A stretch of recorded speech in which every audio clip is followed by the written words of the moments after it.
Thank you so much, Cordula, and thank you to Adrian Whitman for the introduction. There was so many things. There was so many things I could learn from that. I'm really proud to share our tiny experience of the small region South Tyrol now. I feel like we can do so much more than we're doing, but still we started our journey, and I think I have to thank the network, the entire network, to give us the opportunity to share our experience. I'm here representing the Center for Advanced Studies led by Professor Harald Pechlaner that today could not join. And I'm also representing an entire team of people that are behind this observatory, more or less 7 people. And I especially want to thank Felix Windecker, who's taking care of the issue energy management within the observatory.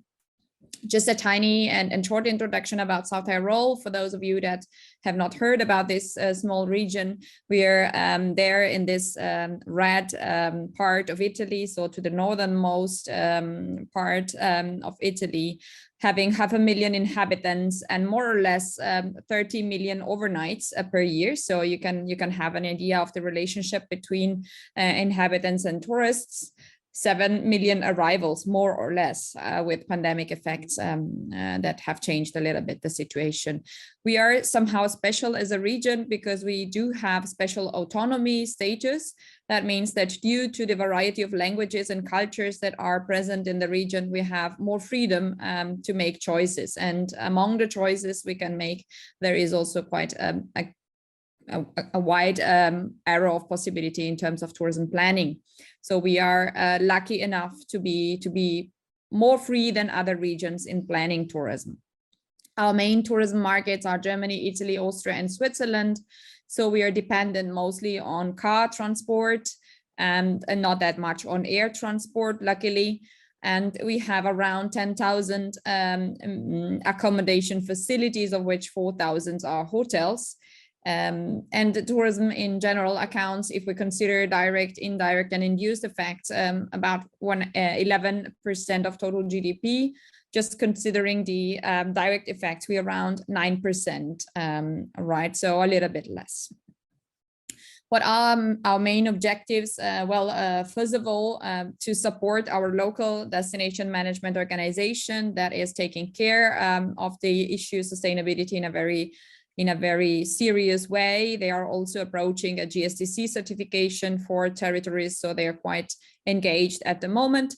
And we are very lucky to have the opportunity to also contribute to the theoretical understanding of sustainability, thanks to the INSTO network. We have clustered our activities into basically 3 parts. On the one hand, we do monitoring, that's our core activity. We develop indicator, we adjust indicators, and we work on them. We have at the moment 31 indicators covering 14 issue areas. That's the mandatory ones, and a couple of topics we have selected as local specific or regional specific. We cover all the 3 dimensions of sustainability as it's mandatory from the UNWTO network. And we tried also to introduce the cultural issue as a 4th pillar of sustainability. We are reporting regularly with an annual report, and we want to share here also the information about the website. You can find our data on our website, and maybe later on I can post it into the chat as well. The networking activity is something that is very important for us because without our stakeholders and without our experts from the region, we would probably never had the opportunity to develop so many indicators and in such detail. So networking and meetings are very important to us, especially when we have topics such as energy management or waste management or others where we don't have necessarily all the technical and specific knowledge about this. These are the issue areas that we are covering. They are the mandatory ones plus some more, as I said before, a couple of additional ones: land use, for instance, and landscape diversity, mobility, and culture. New in 2012 are climate action and accessibility. Here you can see a couple of figures about the destination and the pandemic effects on it. So we had a massive effect on winter tourism last year. And in general, between 2019 and 2020, we had minus 40% arrivals, minus 35% overnights, particularly the international guests were missing at local level. Now, to show you a little bit of the activities and the monitoring in a nutshell, I would like to share this video. It only lasts 1 minute, and then I switch to what we are doing in terms of energy monitoring.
That was it, just to give you an overview about the different figures and also about their relationships, and to introduce the topic of energy management and energy consumption.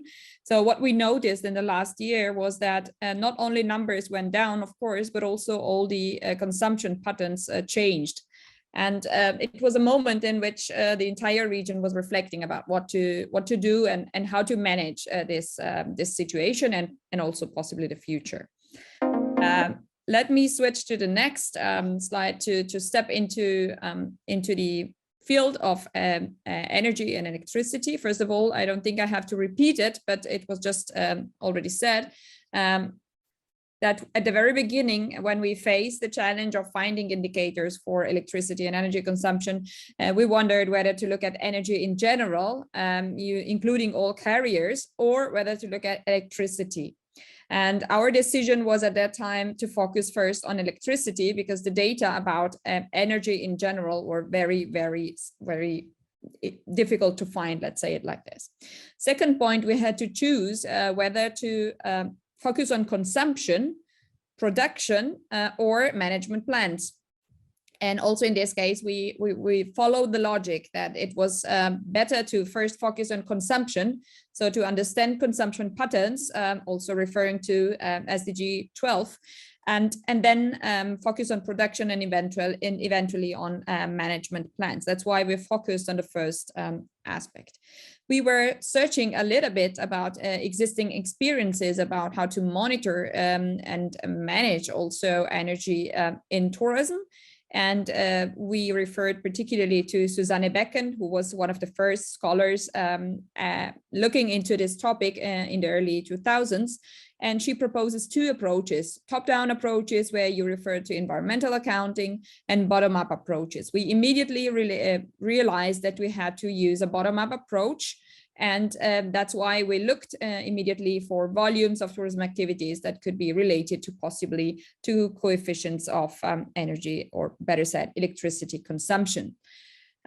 So the second step we had to go through was we had to identify core activities at destination level that imply electricity consumption. And we identified accommodation, sports, particularly skiing because of the cable cars and the snowmaking patterns, and also mobility. The challenge was then to find the right data providers. And as usual, we started from the very official ones, so statistical offices and energy companies, hoping that they could help us. And indeed, they helped us in giving us the information about skiing sector and data on e-mobility. I will show them then in a minute, but the main part, the main piece of the cake was not covered. So we could not estimate the electricity consumption by accommodation facilities. We tried to do it in an indirect manner by looking into the balance sheets of accommodation facilities and trying to calculate how much consumption that was, but it was not possible because it was not accessible as a type of data. That's why we decided to not to rely on primary data we directly use, but to use information on tourism volumes, that's overnights and arrivals, and existing parameters from Austria. And again, the partnerships were very important also in this phase, because the suggestion to use parameters calculated from Austria came from a partner of us, and particularly from the climate hotels we have in our region. Basically, Austria did the same calculation that we have seen before in the previous presentation for a hotel instead of a household, and came up with consumption parameters that could count for 1-star hotel, 2-star hotels, 3-star hotels, and so on in the Alps. And we took those data and applied them in South Tyrol. I will show in a minute what kind of data we have. So I mentioned our fields were accommodation, sports, and mobility. So we have at the moment 3 indicators that are the estimated consumption in accommodation facilities. I will come to that in a minute.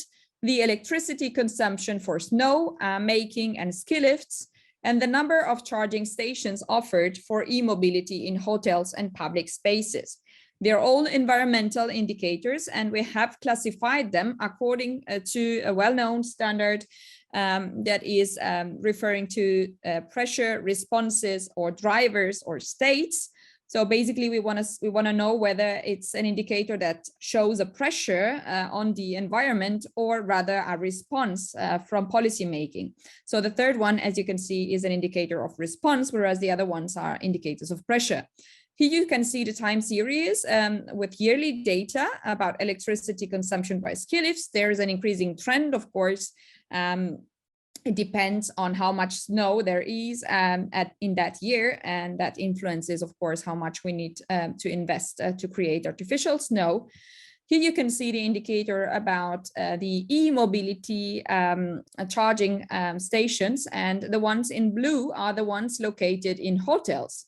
So we could see that there were many possibilities for hotels to offer e-mobility charging stations. That's important because, as I said before, our markets come to South Tyrol by car mostly. So around 90% of people come in by car.